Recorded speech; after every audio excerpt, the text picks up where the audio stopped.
(6월 9일) 수요일 매일 성경 묵상을 시작합니다. 오늘 우리들에게 주시는 하나님의 말씀은 잠언 20장 16절로부터 30절까지의 말씀입니다. 잠언 20장 16절로부터 30절까지의 말씀을 제가 봉독합니다. 타인을 위하여 보증선자의 옷을 취하라. 외인들을 위하여 보증선자는 그의 몸을 볼모 잡을지니라. 속이고 취한 음식물은 사람에게 맛이 좋은 듯하나 후에는 그의 입에 모래가 가득하게 되리라. 경영은 의논함으로 성취하나니 지략을 베풀고 전쟁할지니라. 두루다니며 한담하는 자는 남의 비밀을 누설하나니 입술을 벌린 자를 사귀지 말지니라. 자기의 아비나 어미를 저주하는 자는 그의 등불이 흑암 중에 꺼짐을 당하리라. 처음에 속히 잡은 산업은 마침내 복이 되지 아니하느니라. 너는 악을 갚겠다 말하지 말고 여호와를 기다리라. 그가 너를 구원하시리라. 한결같지 않은 저울추는 여호와께서 미워하시는 것이요 속이는 저울은 좋지 못한 것이니라. 사람의 걸음은 여호와로 말미암나니 사람이 어찌 자기의 길을 알 수 있으랴. 함부로 이 물건은 거룩하다 하여 서원하고 그 후에 살피면 그것이 그 사람에게 덫이 되느니라. 지혜로운 왕은 악인들을 키질하며 타작하는 바퀴를 그들 위에 굴리느니라. 사람의 영혼은 여호와의 등불이라. 사람의 깊은 속을 살피느니라. 왕은 인자와 진리로 스스로 보호하고 그의 왕위도 인자함으로 말미암아 견고하니라. 젊은 자의 영화는 그의 힘이요 늙은 자의 아름다움은 백발이니라. 상하게 때리는 것이 악을 없이 하나니 매는 사람 속에 깊이 들어가느니라. 아멘. 일반적으로 우리가 하는 대화라는 걸 볼 때 건설적인 대화가 있고 칭찬하고 높여주고 위로해주는 좋은 말도 있지만 대부분의 대화, 그러니까 대부분의 수단은 소위 남의 이야기를 주제로 말하는 뒷담화가 대부분입니다. 이야기의 주인공이 그 자리에 없는 상태에서 그 사람에 대해서 이야기를 주고받는 걸 한담, 즉 뒷담화라고 말하죠. 잠언은 이 사실을 오늘 본문 19절에서 이렇게 말씀합니다. 두루다니며 한담하는 자는 남의 비밀을 누설하나니 입술을 벌린 자를 사귀지 말지니라. 이와 동일한 말씀이 앞선 잠언 11장에도 나와 있죠. 11장 13절입니다. 두루다니며 한담하는 자는 남의 비밀을 누설하나 마음이 신실한 자는 그런 것을 숨기느니라. 그러니까 누군가 여러분과 다른 사람의 뒷담화를 하려고 시도한다. 그러면 그 사람은요 또 다른 사람과의 자리에서 여러분이 없을 때 여러분의 뒷담화를 할 가능성이 있다는 걸 아셔야 됩니다. 그래서 누군가의 뒷담화를 할 때 함부로 맞장구를 쳐도 안 되는 것이 나중에 문제가 생기잖아요. 그러면 나만 그런 것이 그 사람도 그랬다고 같이 엮일 수 있기 때문입니다. 어쨌든 말이 많다 보면 말실수를 할 가능성이 그만큼 높아져요. 그래서 잠언 10장 19절은 이렇게 훈계합니다.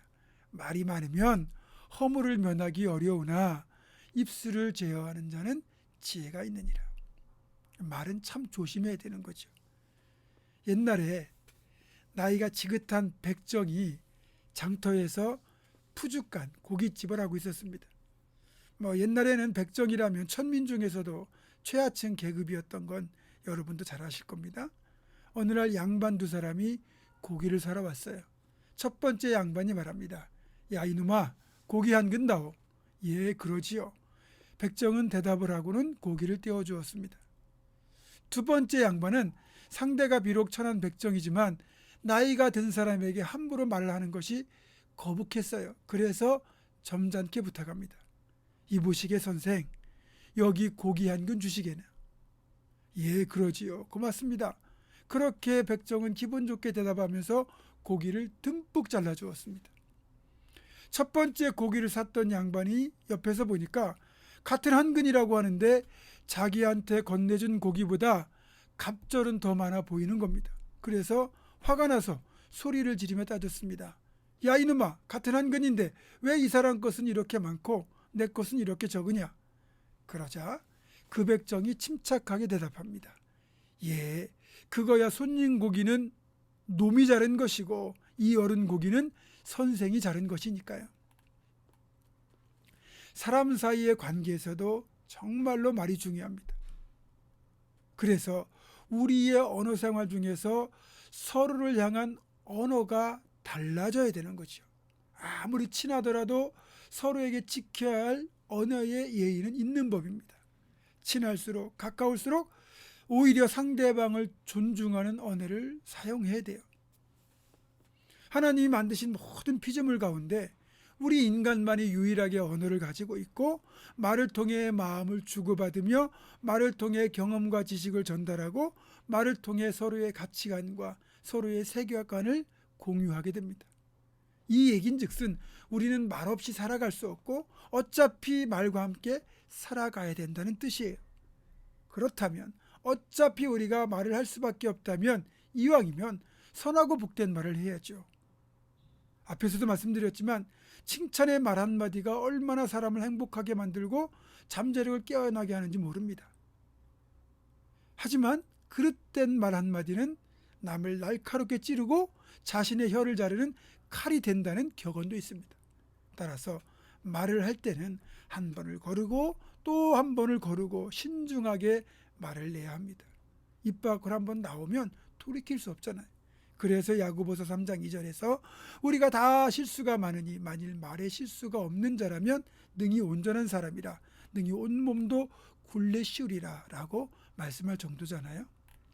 이처럼 성경은 우리의 입술의 말이 얼마나 신앙적으로 중요한가를 잘 말해주고 있습니다.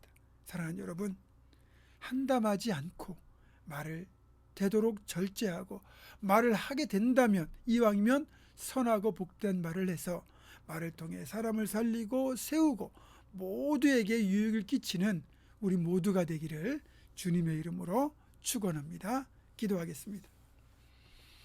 고마우신 아버지 하나님, 우리는 수많은 말 속에 묻혀서 살아갑니다. 수많은 말을 듣고 수많은 말을 하며 그렇게 대화를 주고받으며 살아갑니다. 그러나 우리 신앙인들은 입술의 절제를 또 해야 될 필요가 있습니다. 한담하지 않게 하시고 쓸데없는 말 내지 않게 도와주시고 정말 말을 절제하게 하시되 이왕 하는 말이라면 사람을 살리고 세우는 말, 선하고 복된 말을 통해서 모두가 함께 그렇게 유익을 누릴 수 있는 복된 말의 사람이 되게 하여 주옵소서. 오늘도 그렇게 복된 말만 주고받으며 살아가는 그런 하루가 되기를 간절히 원하옵고 예수님의 이름으로 기도하오며 이제는 우리 주 예수 그리스도의 은혜와 하나님의 사랑과 성령의 교통하심이 하나님께 주신 이 말의 은사를 정말 사람을 살리고 세우고 선하고 복된 일에 사용할 것을 결단하는 사람 모든 성도들 이들의 결단과 삶과 가정과 생업과 우리 교회 위에 지금부터 영원토록 함께 하시옵기를 간절히 축원하옵나이다. 아멘.